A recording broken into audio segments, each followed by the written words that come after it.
Would you like a drink? Oh, Mr. Edwards. Yes, thank you.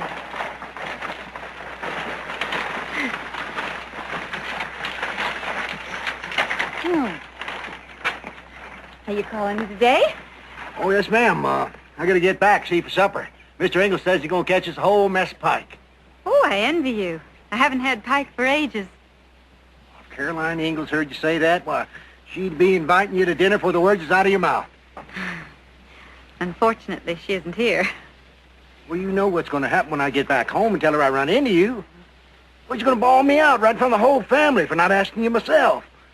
She's going to say, Mr. Edwards, well, you know how long we've been trying to get Mrs. Snyder to come to eat with us. Now, you don't have the good manners to ask her when you find out she likes pike. Oh, you're going to get me in all kinds of trouble. You don't come. Since you put it that way, Mr. Edwards. Either Grace is just set on being a lonely widow, or he doesn't appeal to her. Yeah. Either way, it's kind of a shame. I had a feeling he kind of took to her a little bit. I know. That's why I feel so bad. Well, don't feel bad. What's meant to be is meant to be. Hello in the house.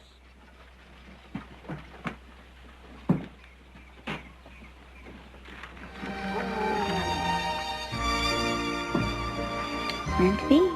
It's meant to be. Hope you caught a lot of pike. We got company.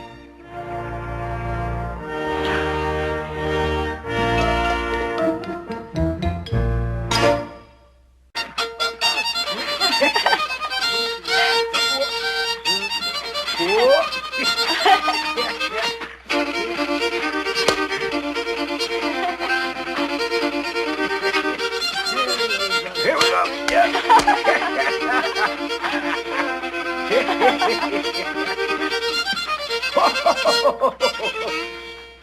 That was kind of you to bring me home, but I hate to think of you walking all the way back to the Ingalls.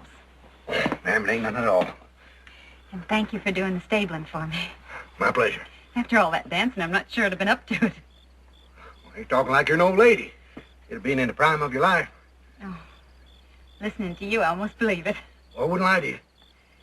Wouldn't you, Mr. Edwards? Oh, ma'am. Only lie about poker hands and the size of fish that got away. That's why you can believe me when I tell you how grateful I am to the Ingalls for persuading me to come to Walnut Grove. Oh, I am, too. It must have been a difficult decision to make. I mean, Mankato is a much livelier community. You must have close friends there. What makes you think that? Well, no reason. I just thought... Oh, I feel much closer to folks here.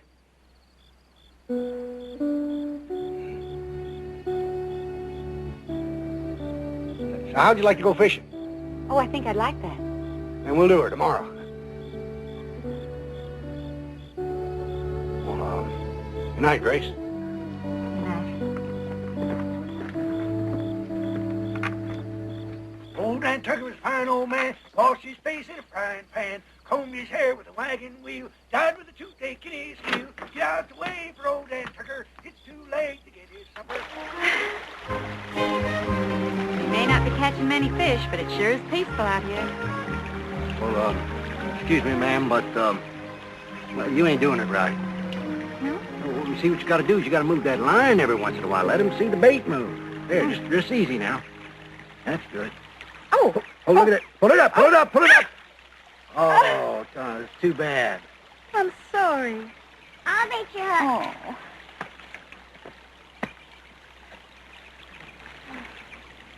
Oh. Ooh, that's a lovely fragrance. Lemon verbena. Mr. Edwards gave it to me. Oh, it's lovely. You only need a few drops and it lasts all day. Remember when you put it on that envelope? You could smell it all through the house. Oh, Laura, why don't you go get us some more worms? You know, we're running out of worms. Sure. Sure is funny how many worms you go through in fishing. I thought the odor was familiar, but I just couldn't quite place it. Well, Miss Beadle uses it. Not on letters she receives. You sent that letter yourself, didn't you? Oh, well, ma'am, I thought if it worked on Amanda Butterfield. Who is Amanda Butterfield?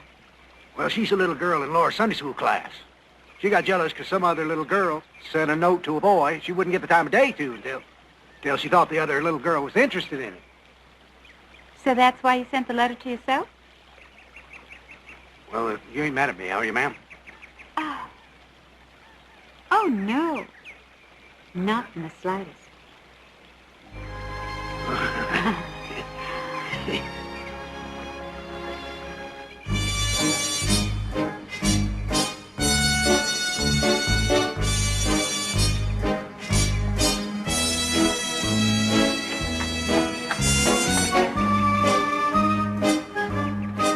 Appears like you got a powerful thirst on.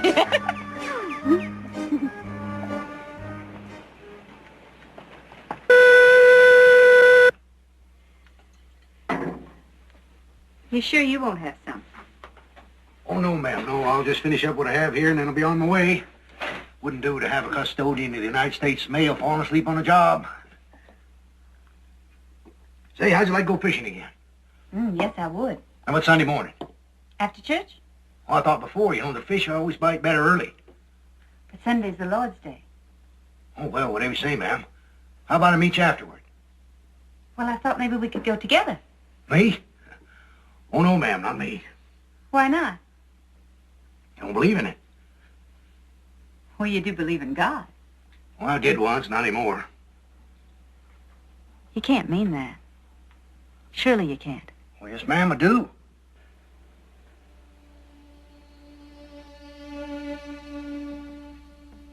Well, how about it, ma'am? How about what? Fishing Sunday. No, I'm afraid I can't.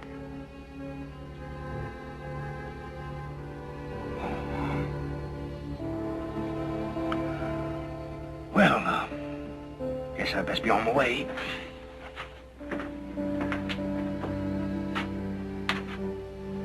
You sure are hard to figure out, ma'am. We've been together most every day for 2 weeks. We had fun. At least I did. Thought you did too. What difference does it make I ain't a church-going man? I'm still the same person I was when you met me. So am I. Yeah, well, probably just as well. Fish ain't biting too good anyhow.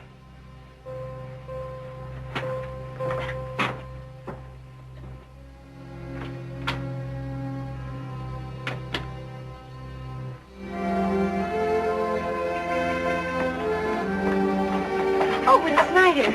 I'm so glad to see you. I just stopped by the post office. There's nothing for you today. I really just stopped by to tell you how much we enjoyed having you over the other night. I enjoyed it, too. We'd like to have you out again. I couldn't. But I thought... I'm sorry.